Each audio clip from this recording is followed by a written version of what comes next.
starting the webinar.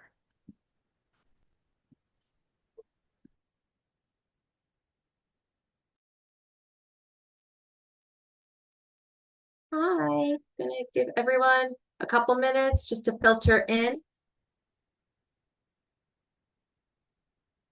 Can't actually say that part, but I'm gonna assume that people are filtering in.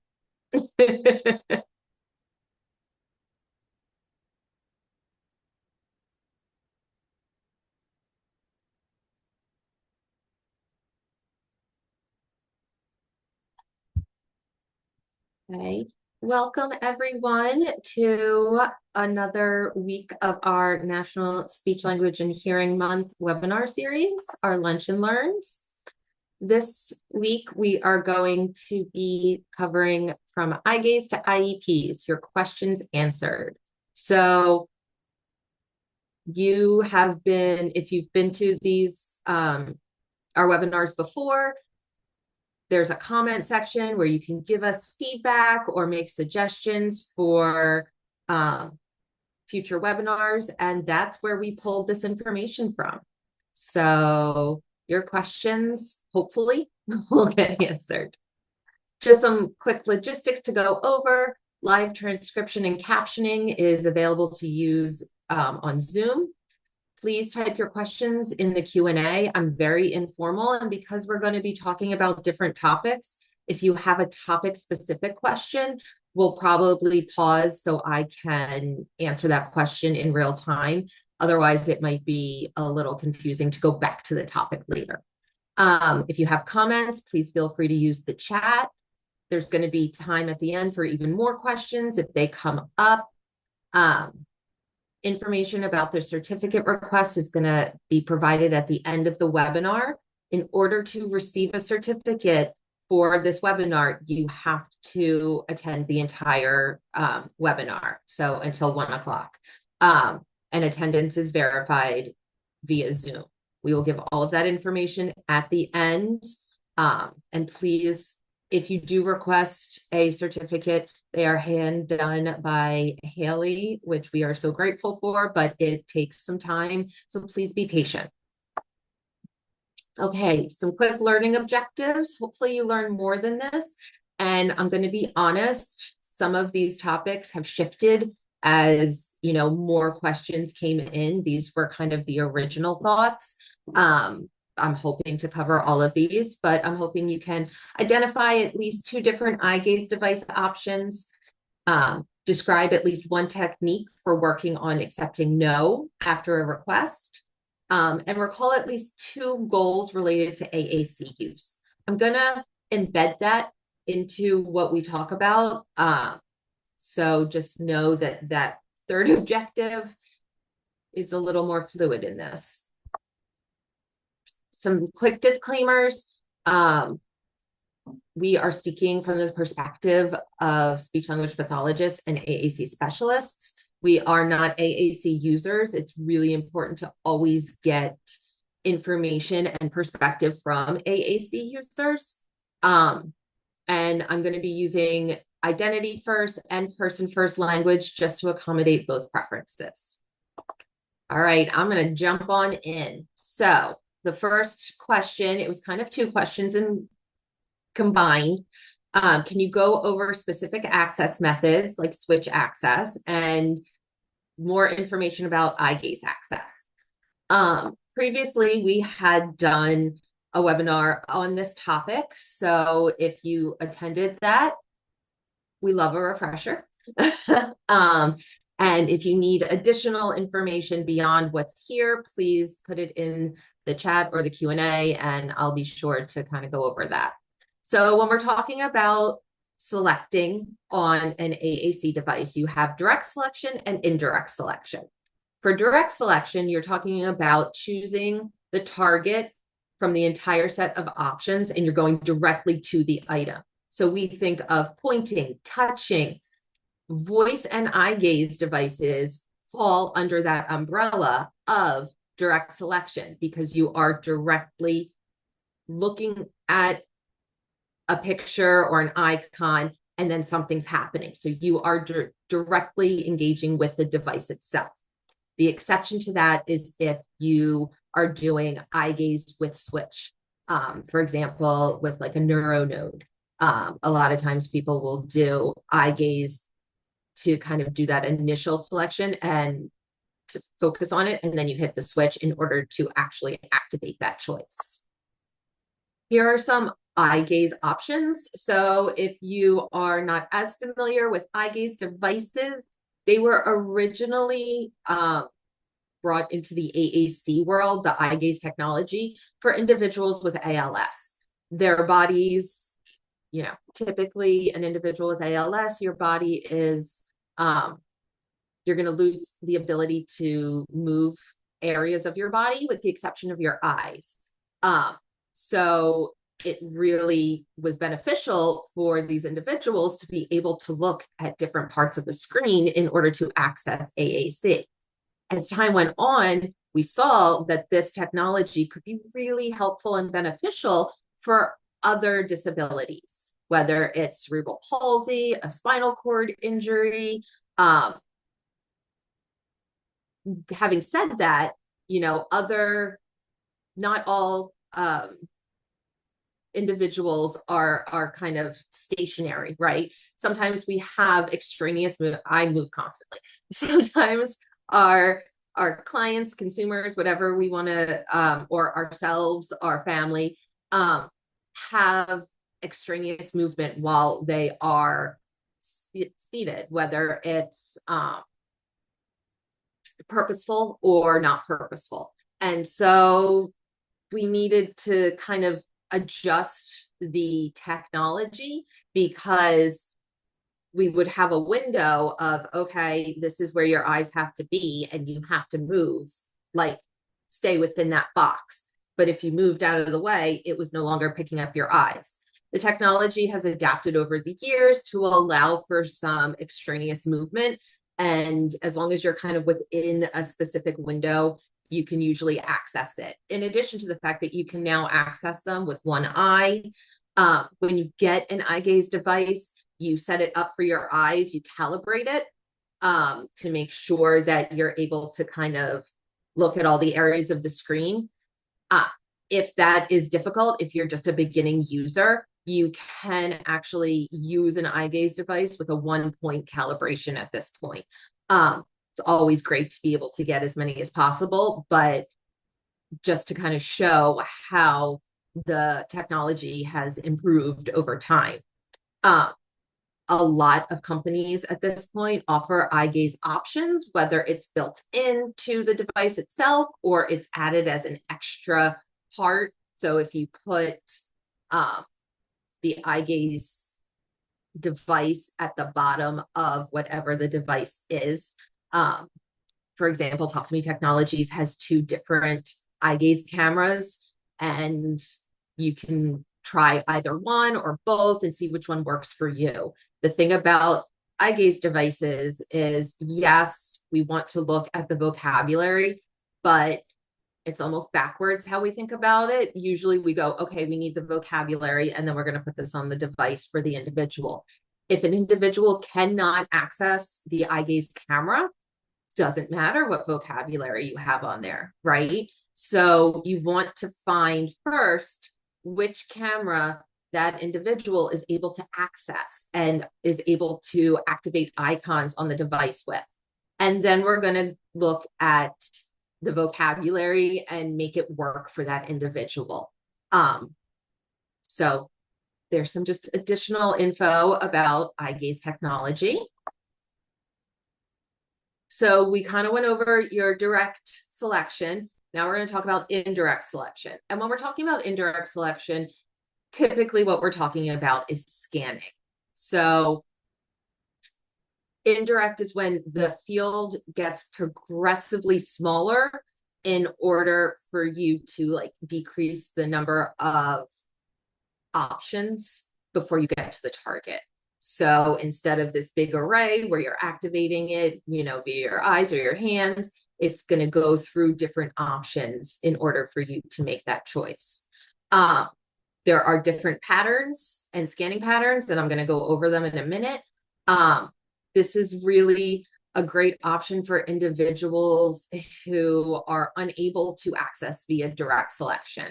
Typically, and this is how I always kind of went process wise, and I know a lot of other SLPs as well do it this way, but I always try to find a direct mode first. And if we can't find a direct mode, then we look to indirect. Just because those individuals who can do indirect, switch scanning, it's amazing. And it is just opening up so many, doors and manners for communication. But it's really exhausting. It's time consuming. If you miss one, you're starting over. So it can be incredibly frustrating depending on the individual. So your scan patterns, you've got linear. So you're just going do across the screen. Okay. Row column. So you're going to do row by row by row by row, and then column by column by column, or vice versa. And then you can do it in quadrants. So if you have a lot of vocabulary, this is very frequently done for individuals who are typing via switch scanning. You're going to, do different sections of the keyboard and narrow it down that way. Do you want section 1, 2, 3, or 4? 4. Okay, which letters are within that, and then it'll scan within that. So like I said, that's why it kind of gets time consuming and difficult for some individuals. When we're talking switch scanning, we are automatically talking about switches, right? I'm not going to go into and deep dive into all the different switches out there. There are so many, and I mean, I'm happy to talk about it if someone would like to hear about it. They come in all different shapes and sizes. There are some that you apply direct pressure. There are others that you don't even need to come in contact with, those proximity switches, which are really great for individuals who might be sensitive to the feeling of the touch, or can't get all the way over, or don't have enough pressure wherever their touch point is, their switch access point is, in order to activate it. When we're talking about switches, I always like to remind teams, you have head to toe, right? When we think switches, a lot of times we're looking at hands and heads, right? We have head arrays that are readily available on wheelchairs and on different seating configurations, but you don't have to limit it to that. You can do your chin, you can do your elbows. I've had individuals use their knee, their foot. There are puff and sip switches. So there are all different ways to activate a switch, and it's really important to look at what that individual's, is there a switch point, an area of the body that individual is able to move volitionally. And that's where we're going to look at those switch points. When you're doing scanning, it can be a one switch scan where you're hitting the switch and then you're hitting the switch again to make that choice. 2 switch scanning, one switch starts the scan, the other one stops it. So lots of different options. Okay, I'm going to show a quick video just to show you what that linear scan is going to look like. You see it's going one by one. It's mid. It's mid. So it's going one by one, and then you're making the choice. And it's doing it again. This one is your row column. So it's going to take a little, because the other one was, I made a choice on the top row. It didn't take as long, but this one, we're going to see what it looks like when we're scanning row column.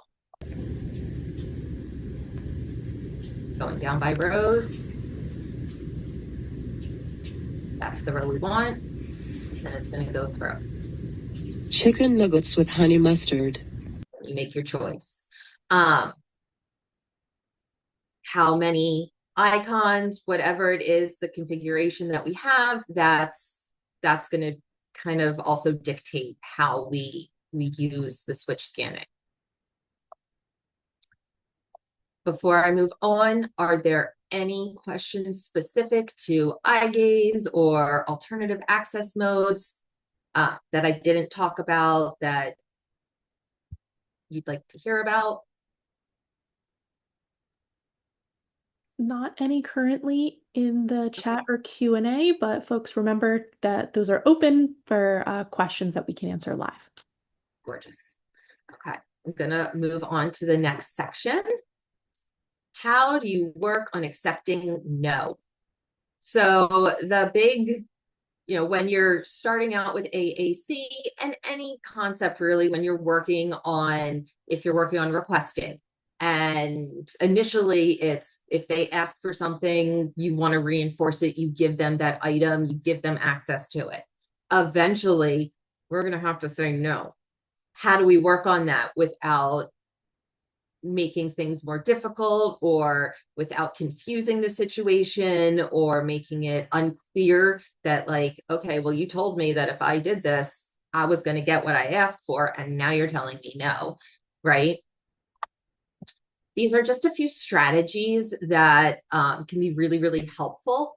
So you want to model while you are saying it, and you don't necessarily want to model just no, right? And you'll do it on a device along with the verbal, not now, that's not available. I've had some individuals where the concept of not available has been really, really difficult. So on Light Tech AAC, we had a green page and a red page, and we moved anything that wasn't available to the red page and anything that was on the green page. It gave a very clear distinction of what was available and not available to help work on the concept of no, okay, without having to even say no necessarily, to kind of make the concept of these things over here, we don't have access to right now. Always, once, if you say that it's not available, you want to give alternatives or give them the choice. What else would you like? Or it's not available right now, but here are some options that are. You want to accept no from your clients as well. So if the AAC user indicates no in some manner, you want to honor it to teach the concept of no. So we're not just teaching it that I say no to you only. If you don't want to do something or don't want something, you can say no. But this brings to the next point. You don't want to start with highly reinforcing items, things that are like really awesome. If my favorite thing is cheese curls, and I say I want cheese curls, and you say no, that's not how we want to start, right? Maybe we start with something a little less preferable. Same thing with, honoring no. Maybe we set up some situations where it's something, that you don't want them to be able to, you don't want someone to, we don't want to set people up for failure by saying, okay, it's time for math class. And they're like, no. But that's part of their day and they have to go to it. Right. And maybe we have that conversation and explain it. And maybe it's a matter of, okay, you don't want to go to math class right now. That's fine. We're going to set a timer and then we're going to go in a couple minutes. So that way you're still honoring the no and learning that, okay, you're telling me no, you're not ready. That's fine. Let's wait. And then we're going to go, because there are things that we have to do during the day. But you said no, not right now. So those are some strategies that I have found to be really beneficial for working on that concept. I'm going to move on to the next topic unless there are any specific questions for that. So we had put out into on our social media for additional questions if anyone had anything. Someone had asked, how can occupational therapists be a part of the AAC process?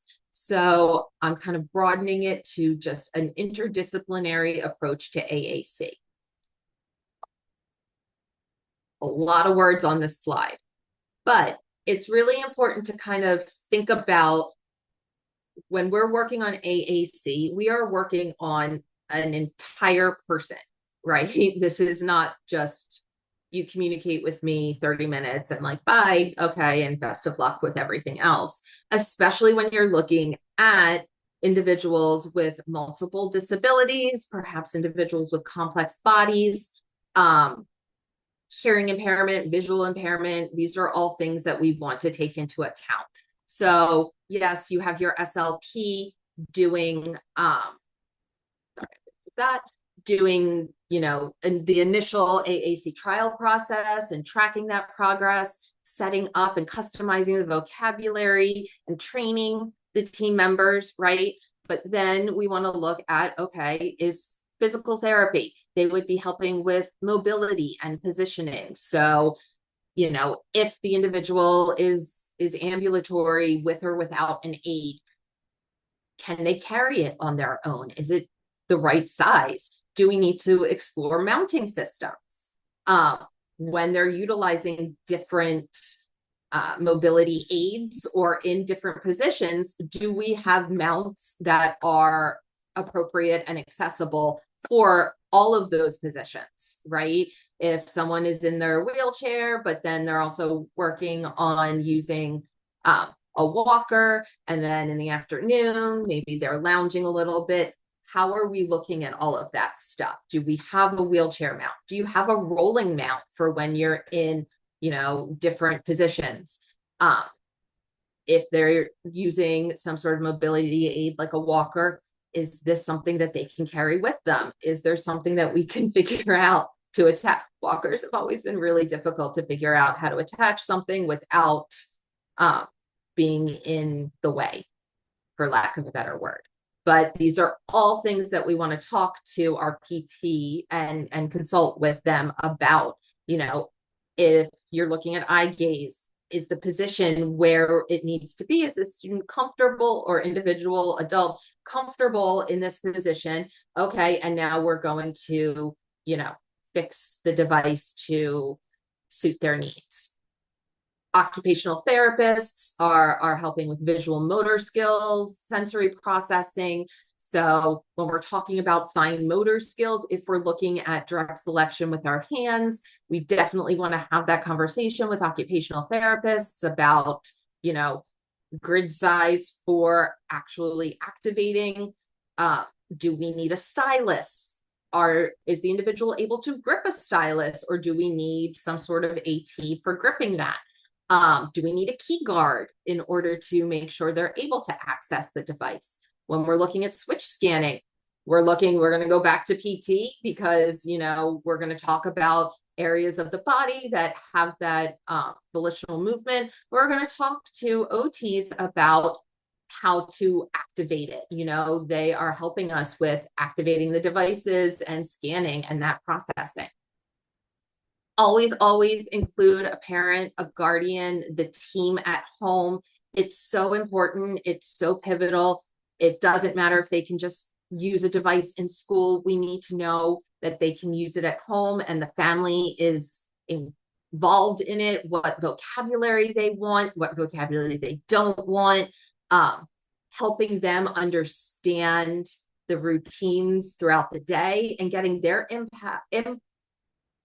input about the different areas of the day that are really important and that they can then carry over and generalize.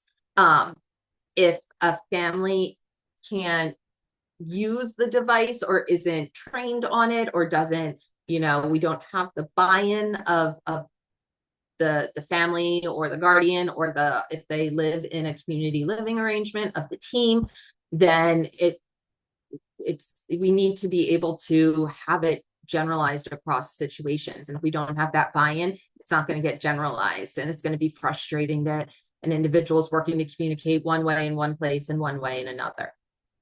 If you're in school, special educator, they are the ones that are going to be looking at the different activities throughout the day where language can be modeled and targeted. Any kind of visual supports, they're going to implement those. I've had collaborative goals with team members, such as special educators. So that way it's not a speech only goal, but they are tracking it in the classroom as well, because it doesn't matter if you can do it with me in a 30-minute pullout session, that's a snippet of time.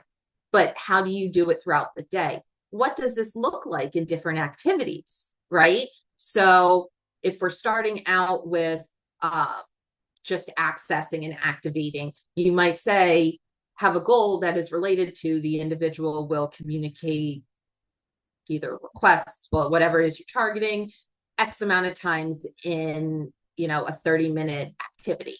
And that way you can track it throughout the day and see, oh, they're not using it much in music class. I wonder why. Let's take a look at that class and see how we can incorporate it better. What is it that we need to do to make it work in that structure? Do they not have the vocabulary? Is it just is no one really talking much because they're playing instruments and having a good time? So really taking a look at all of that. And then vision and hearing, super, super important. If they have a teacher of the visually impaired or of the deaf, you want their input. I've learned so much from other therapists and teachers.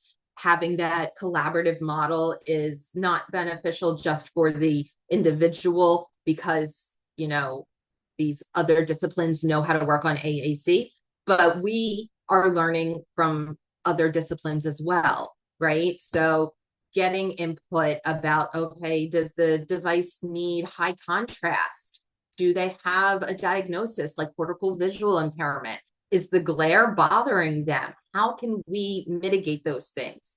They're going to be talking about positioning too, because if the device is is placed at an angle where there is just constant glare, that's no good. That's not going to help, right? If the individual is deaf or hard of hearing, do we need external speakers? Do we need, to make sure that you are hearing all of the options, but not, you can have pillow speakers that amplify for you. You can have speakers that just make it louder for everyone. So those are just a few. There's also, if you have any behavior specialists, it's really important to, if it's a BCBA or a BF, incorporate whatever their goals are or whatever your goals are into, their protocols. A lot of times, quote unquote, challenging behaviors any behaviors really are seen as a means to communicate, right? We just need to know what the individual is trying to communicate. So if someone is incredibly frustrated and is banging their hand on the table, maybe we figure out what it is that's upsetting them and we can give them the language in order to help them say it instead of hurting themselves. So if I left any team members out, so sorry, no disrespect meant. If you think of someone and you're like, this is a team member, how would they be incorporated? Feel free to throw it in the chat. Gonna go to our next topic. I know we're kind of going through stuff really quickly. This one has quite a few slides. This is specific to Tech Owl. What AAC devices does oh my goodness, Tech Owl have in the lending library? We have a lot. So these next slides, they've kind of been chunked in mid or mod tech, high tech, accessories, and then voice options, depending on what AT and AAC are looking for. So you're this is kind of your basic communicators. A lot of times this is great for beginning communicators or for participation. So you have a Big Mac or a Little Mac, and that's just a one-hit switch that says one thing that you've programmed on there. versus your step-by-step or your step-by-step with levels. So your step-by-step is going to give a series of voice outputs. So a lot of times this would be used either for a visual for a schedule or for stories if you're doing a line in a book. So you'd hit the switch and it would say, brown bear, what do you see? Hit switch again. I see a X looking at me, right? That's how you're hitting the switch repeatedly to go through those options. The step-by-step with levels, you can program multiple levels and have it already there. So if you are repeating something, or if you're having something that is repeated in different activities, you don't have to reprogram each time you need it. The big difference is one's big between Big Mac and Little Mac, one's bigger than the other. You have the iTalk 4 and the Talkable 4 with levels. The difference is the number of choices. So the iTalk 2 options, iTalk 4 options. Talkable 4 has four options, but 12 levels. So again, similar to that step-by-step levels where you can pre-program things, you can do that on this as well. They all have caps that, like a clear cap that comes off. So if you want to put a picture where on top of the button and then put the cap back on, I've done that quite frequently. Or you can always attach an object to the top of it. And that way, if we're working on that level of symbolic communication, if we're at the object level for this individual, then you can modify it. These are some other mod tech. So put them around, you put them, it's in the name. You're going to put the switch wherever you want something to be said. So you're learning that picture, that voice output with the place. So the big one a lot of times has been bathroom. So if you have to go to the bathroom, you have put them around outside of that and you hit the bathroom and you go to that. This is computer. So if you have different rooms, you can have a switch outside to say that this is where you're going. The taillight switch, say it, play it, is just more multi-sensory. Same thing with the rocking, say it, play it. It's the buttons on there. It's a 2 switch, but they rock a little bit and there's a little more surface area and feedback. And then again, for tactile communication, you have the say it, play it tactile communicator, which really gives you that feedback. And it's high contrast. Continuing, you have a 4x5 communicator. We have a 7-level communicator builder, and then just the communication builder. Excuse me. The last 2 that I mentioned, you can change up the number of icons as the individual progresses. So if you want to start out with just like one big picture and then progress, if motor planning is not a concern. This is a great tool to work your way up to being able to utilize more icons. And yeah. These are our Go Talk options. The big difference between these is the number of icons available. They all have levels. So you can pre-program each level for different activities or for different times of day. So that way you don't have to, again, program on the fly. And then you have inserts. So you can switch out the inserts that correlate with whatever that number is. With all of these mid-mod tech options, I always recommend being aware of what voice you use for recording. So you have to record your own voice for all of these mod tech options. Little Joey doesn't sound like me. It would not be appropriate to use my voice to program for him accessing. So keep that in mind. When I had mid or mod tech, I would have the individual choose the person they wanted to record for them. And I've actually had individuals, say, point to someone in a different classroom entirely, but they really like that voice and wanted that voice to come out of their device. So really keep that in mind. These are, again, similar to what we had just seen, but these are the Quick Talker Feather Touch, excuse me. The touch, you don't have to like really press it. So it's nice for someone who doesn't necessarily have the same pressure ability to activate icons. And then again, you're looking at just arrays, and we have the levels all the same as the last ones. Different make and model and different degree of pressure needed. These are the Logan Tech options. And I will say that I believe the Prox Pad, but definitely the Prox Talker is the only mod tech option that is insurance fundable. So all those other options that we just saw, great options. Insurance is not going to fund. I could do an entire hour on that topic, and I'm not going to bore everyone with it, and I don't have time for it today. But if you have questions about that, we can absolutely talk about that insurance funding piece. But know that if someone is not ready for high tech yet, or is not there, or needs a Logan Prox Talker, that can be funded through insurance.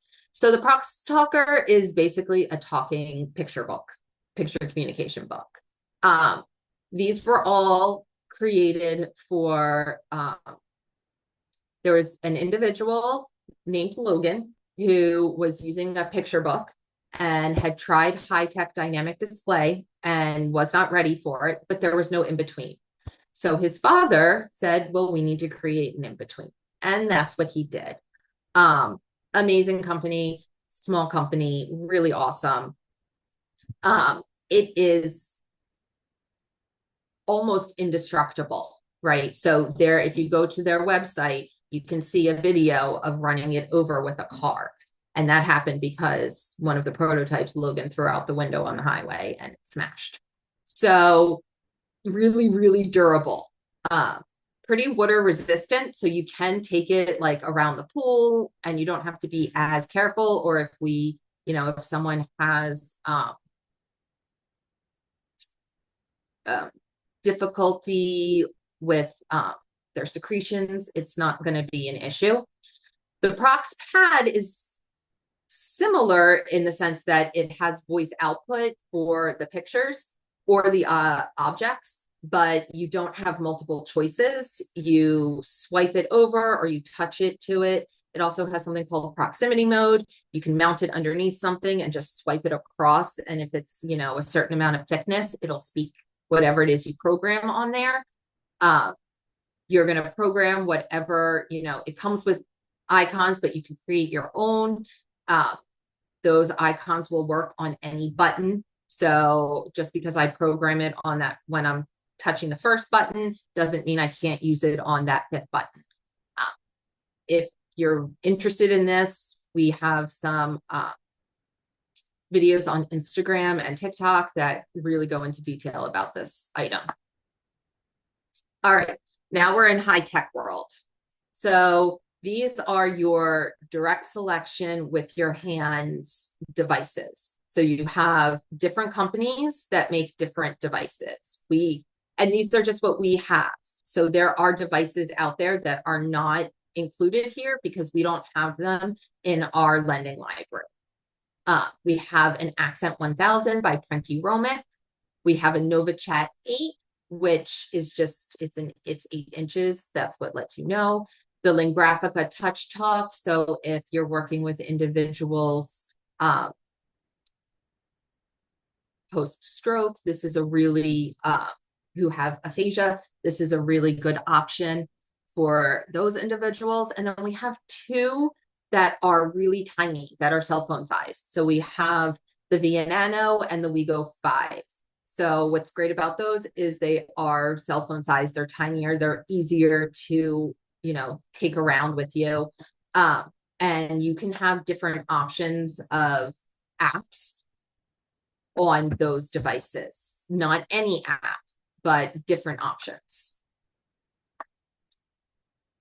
These are our eye gaze devices that we currently have in our lending library. So we have a GridPad 13. So the number that you see is going to let you know how big the screen size is. So the GridPad 13 is a 13-inch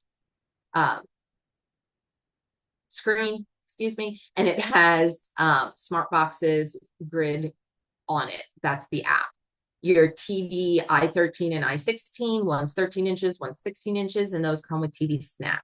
And then you've got Versa, which attaches to the device there.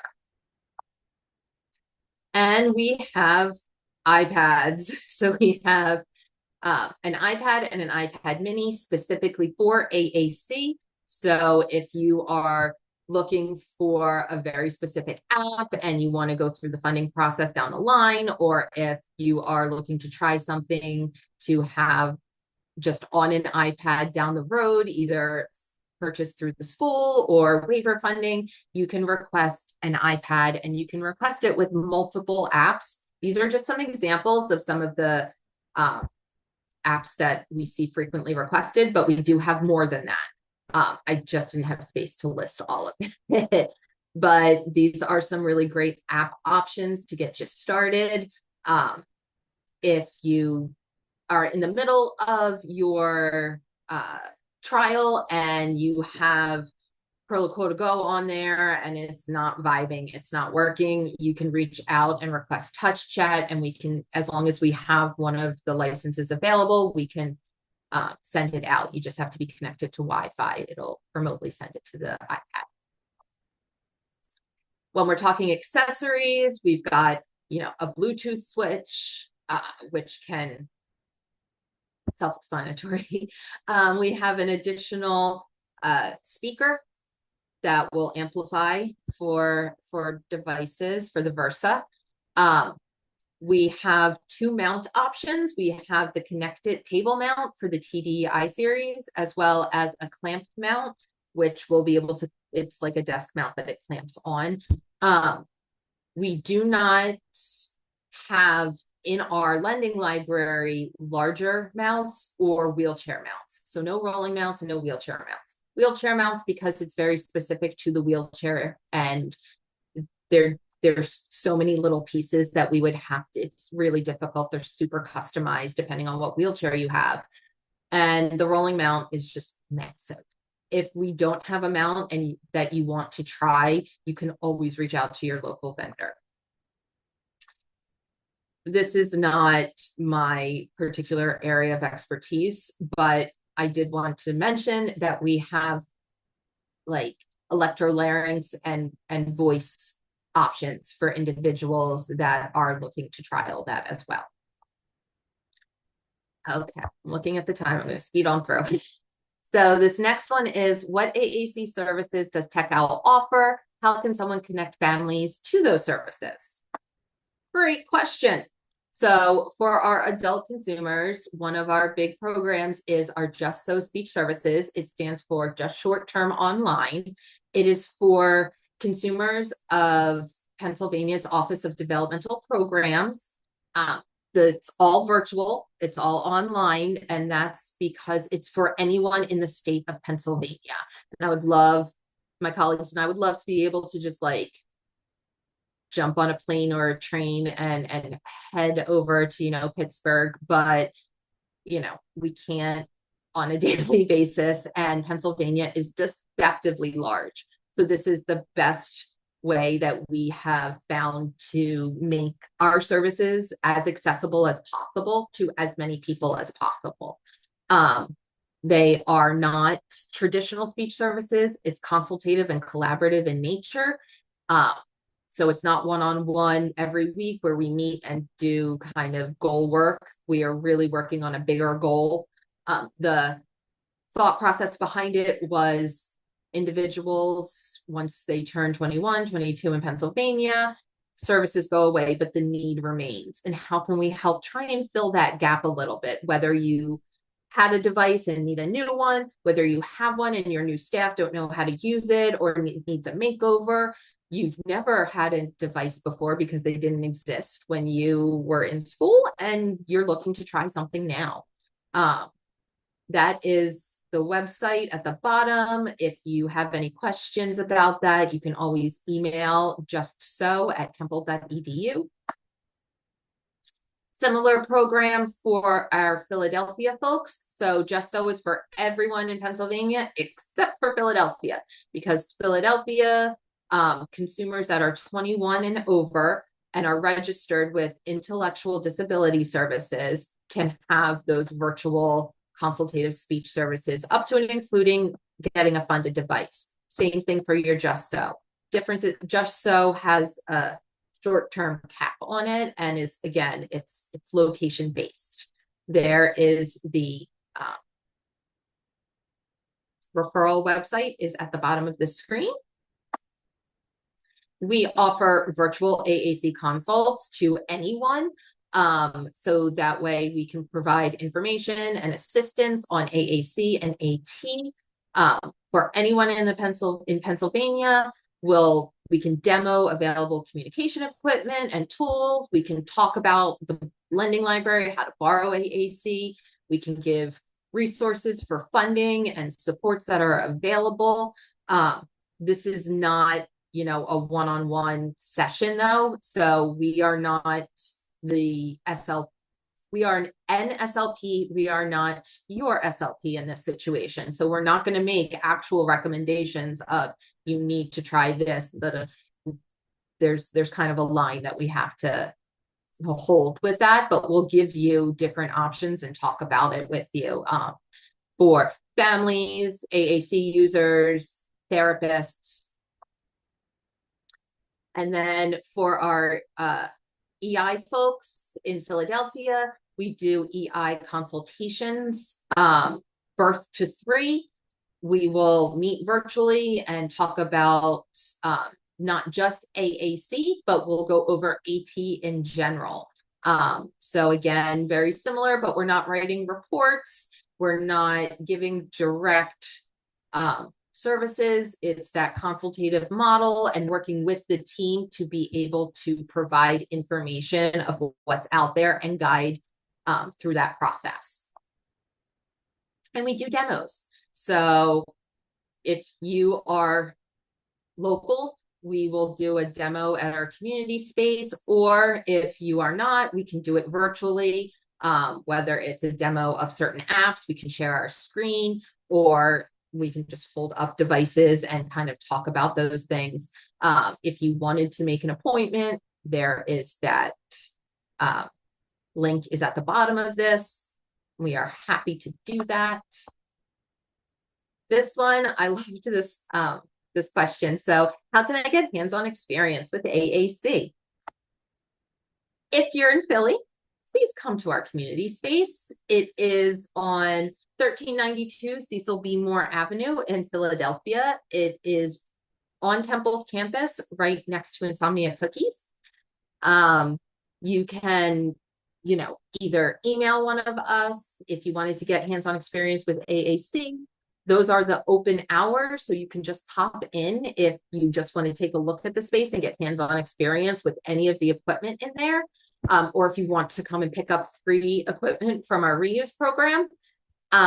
Or if you want something specific, you want to make sure that you get an appointment with someone. So if you want an appointment with OT, or you're talking about mobility, or for us, for AAC, just make sure that you email so we know to be there at the space, because we're not always all there. It's a really good time. We also have adaptive video games. Well, about that because I don't have enough time, but it's so much fun. And assistive technology lending library, borrow from us. If you are in Pennsylvania, you get to try it for free. You always want to try it before you buy it. And if you are, if you're an SLP and you're looking to try different devices and you're just not sure, you want to figure out different apps, you can borrow an iPad, you can borrow one of our devices to try with. this is the website. It's called NATADS. So you're going to go on our main website, techowlpa.org. You're going to select borrow and then view lending library. And it's going to take you to a secondary site, which is NATADS. You have to create a login account. And then you get to just make your requests. You can borrow up to 3 items at a time. And there might be a wait list depending on what items we have available. This is if you are in Pennsylvania, but not in Philadelphia and can't come to like our community space. Again, Pennsylvania is deceptively large. We have resource centers throughout the state to accommodate this. So, and all of this is on our website as well. If you look up ATRC, Assistive Technology Resource Center, on our website, it's going to show you all the areas that those sites cover. And that's really for information assistance. They can do in-person demos as well, not necessarily with SLPs, but if you really want to get that hands-on experience, that can be one avenue. But I'm not in Pennsylvania. What do I do? Not a problem. Every single state has an AT Act program. So you just have to find yours. I'm going to play this video. Every state and territory in the U.S. has an assistive technology program to help you learn about, try, and get assistive technology. To find yours, go to at3center.net. All done. So if you go to that website, you can find your state, and it's going to give you all the contact information for your local AT Act program. Every AT Act program has the lending library. Not every single AT Act program has the same services beyond that. There are certain things that every single AT Act program does have, but for example, the Just So Speech Services program is specific to Pennsylvania. But if you contact them to find out what they have available, and again, you can get that hands-on experience through their lending library. Okay, that was a lot. If you don't already, please follow us on social media, Facebook, Instagram, TikTok. That's where some of the videos came from, and it's where a lot of information is shared. Here's our general Tech Owl information. This is who we are and where we are located, the Temple University within the Institute on Disabilities. If you haven't already, our next webinar, our last one for the month, is next week. It's Healthy Consent and Boundaries for AAC Users, DICE Activity, and more. So if you haven't already registered and you're interested, please register. If you have registered, can't wait to see you next week. All right, what we've been waiting for. Here's your survey and certificate request. If you want a certificate, you must complete the survey. I'm going to say it again. If you want a certificate, you must complete this survey. So fill it out and request your certificate. You don't have to request a certificate. And we love feedback. And it's what allows us to continue to do what we do and to continue to put on these webinars. So even if you don't want a certificate, we would love for you to give feedback. It also gave us information for today, and know that we do read everything you guys tell us, you folks tell us, and it's important, and it does shape the information we like to get out to everyone. Thank you. This is contact information. As I said, also, if you're looking for Just So Speech Services, that website, or that email rather, is justso@temple.edu. Whew, 4 minutes to spare. Does anyone have any questions or comments?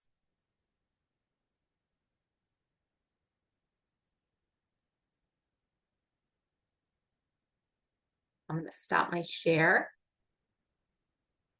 See if anyone has.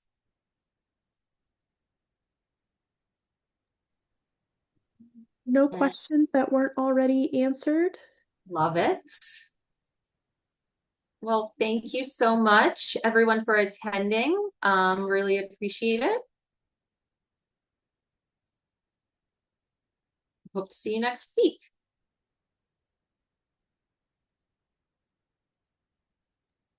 Okay, we're going to conclude the webinar right now. Thank you, everyone.